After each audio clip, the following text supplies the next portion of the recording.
Oke, jumpa lagi teman. Asuransi Jasara Harja adalah asuransi sosial milik negara atau BUMN yang bertanggung jawab mengelola asuransi kecelakaan lalu lintas bagi penumpang, baik angkutan umum, kendaraan pribadi maupun pejalan kaki. Jadi ketika kita keluar rumah, sebenarnya jaminan keselamatan kita sudah ditanggung oleh Jasara Harja. Tapi tidak semudah itu, Borguso.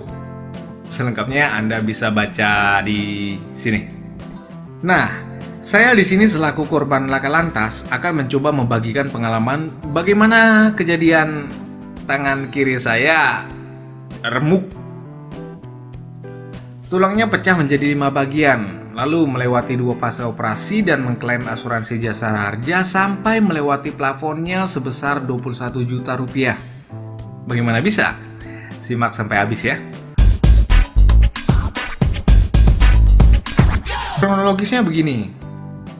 Pagi itu saya masih ingat hari naas, hari Minggu, tanggal 12 September 2021, jam 9. Saya menggunakan motor saya, yaitu motor Mio M3, berkendara di jalan yang lumayan sepi, lengang, dan jarak antara kendaraan ya lumayan jauh, rata-rata sekitar 100 meteran.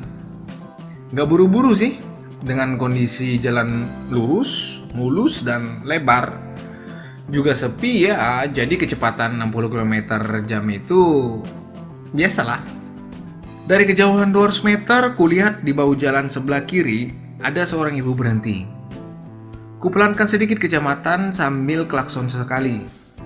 Hanya ingin memastikan bahwa emak-emak naik matic di dekatku ini bukan raja jalanan yang suka membahayakan keselamatan orang lain. Berkendara tanpa safety, main selonong bae, gak mau ngalah. Nggak tahu arti lampu sen dan lampu jauh, tak punya SIM. Nah, pokoknya menakutkan lah.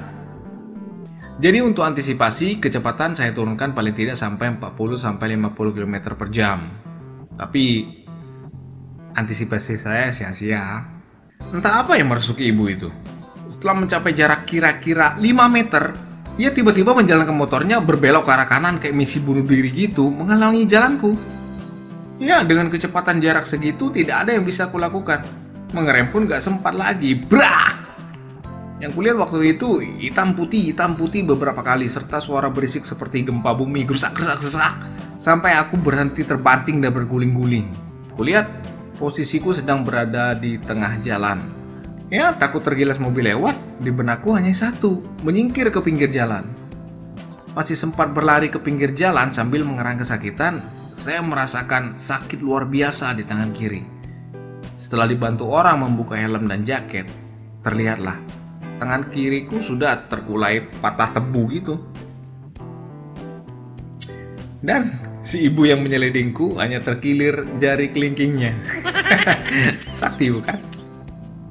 Ditolong oleh orang yang tak dikenal, saya dilarikan ke UGD RSUD terdekat. Oleh entah siapa, sampai sekarang saya tidak kenal malaikat penolong itu. Lalu sembari menahan sakit luar biasa, hidung saya masih aja dicolok tes antigen. Ya, karena bagaimanapun harus tetap mengikuti protokol kesehatan COVID-19 untuk masuk rumah sakit. Kemudian masuk ke UGD, tangan yang sudah berantakan tadi diluruskan dengan peralatan seadanya, menunggu tindakan selanjutnya. Lalu saya menelpon keluarga, memberitahukan keadaan saya. Nah, baru beberapa saat kemudian dibawa ke tempat ronsen. Bagian yang dicek adalah kepala, dada, dan tangan. Hasil pemeriksaan, pada bagian tangan kiri terlihat 2 tulang di tangan, yang satunya keluar dari mangkok, yang satunya pecah menjadi 5 bagian. Terbentur apa sih sampai parah segitunya?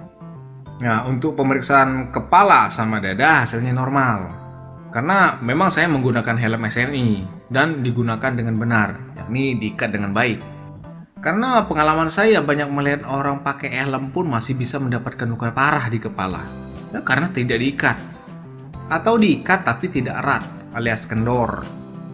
Ketika kena benturan masih bisa lepas. Dan ya tahulah helm lepas. Kepala dengan bebas bergesekan, menyeruduk, atau membentur aspal, pembatas jalan atau benda keras lainnya. Bisa ditebak hasilnya bagaimana? Minimal luka luar, kepala bocor, atau geger otak jika luka dalam. Jadi sebegitu pentingnya helm. Bayangkan tangan saya yang hancur jika itu terjadi pada kepala. Tulang tangan yang lebih tebal daripada tengkorak pun bisa hancur. Kemudian pemeriksaan dada. Pemeriksaan dada pun hasilnya normal. Saya memang masih dalam lindungan Sang Halik. Walaupun lebam di sana sini, tidak banyak luka luar. Hanya celana jeans yang sobek. Oh iya, tahu nggak kata dokter? Jika ada luka luar dan tulangnya sampai keluar, pertolongan pertama akan sulit dilakukan. Puji Tuhan, alhamdulillah. Ternyata luka luar sangat minim. Padahal outfit saya biasa saja. Helm NHK setengah jutaan, jaket Invenzo 400 ribuan, sepatu Adidas 700 ribuan, jeans Emba 400 ribuan. Cuma itu saja. Oh ya, saya menyebutkan merek karena saya juga mau terima kasih atas produk tersebut telah melindungi saya dengan baik. Tuhan memang luar biasa. Walaupun saya jatuh, tak akan dibiarkan tergeletak. Setelah menerima hasil ronsen, saya pun dirawat inap di ruang kelas 3 untuk menunggu hasil pemeriksaan lebih lanjut. Malamnya, saya dikunjungi oleh seorang polisi yang ternyata mantan murid dulu di sekolahan tempat saya 8 tahun jadi tukang urut. Sekolahan tukang urut, TU. Ia mengaku petugas yang menangani kasus laka lantas saya. Dia menjelaskan bahwa jika saya mau mendapatkan santunan jasara harja, harus ada pihak keluarga yang mewakili untuk membuat laporan polisi atau disingkat LP. Nah, LP tersebut adalah sebagai syarat utama klaim asuransi jasara harja karena BPJS tidak menanggung korban kecelakaan. Oh ya, sebelumnya saya mau cerita sedikit nih tentang keadaan saya yang sebatang kara di Pulau Belitung. Tepatnya di Belitung Timur atau Beltim, negeri Laskar Pelangi. Dan semua keluarga berada di luar pulau. Setelah saya telepon mendapatkan kabar dari saya, lantas keluarga langsung terbang ke Beltim untuk mengurusi semua keperluan saya. Nah, besoknya setelah sampai di Beltim, adik saya langsung ke Polres untuk membuat LP. Dan otomatis setelah itu petugas jasara harja langsung menemui saya, menjelaskan hak-hak yang akan saya dapatkan. Langsung saya dipindahkan dari ruang kelas 3 ke ruang kelas 1. Dan kemudian mendapatkan penanganan yang lebih intensif. Tapi dengan luka sedemikian parah, saya akhirnya dirujuk juga ke rumah sakit provinsi karena spesialis ortopedi hanya ada di sana. Oh ya, kata teman saya bagian anestesi, dia menceritakan dokternya garuk-garuk kepala setelah membedah tangan saya. Katanya, berantakan banget, mulai dari mana ya? Saking si tulangnya yang di dalam itu hancur berkeping-keping. Di sana saya menjalani 2 kali operasi dan 2 kali kontrol. Ternyata biaya yang habis itu menembus plafon sampai dengan 20 juta. Gila ya. Kalau nggak ada jasara harja bagaimana saya bisa membayar itu? SK sudah tergadai. Jadi nggak bisa ngutang lagi.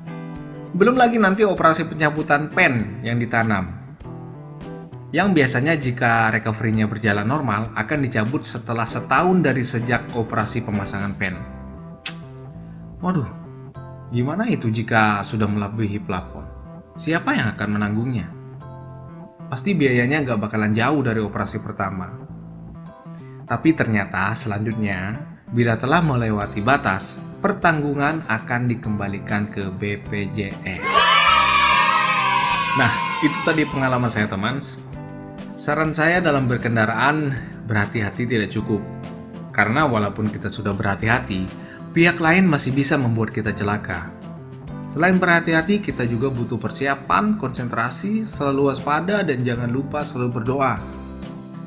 Untuk menghindari hal-hal yang tidak diinginkan, berikut tips yang bisa saya bagikan. Pertama, berdoa sebelum melakukan perjalanan.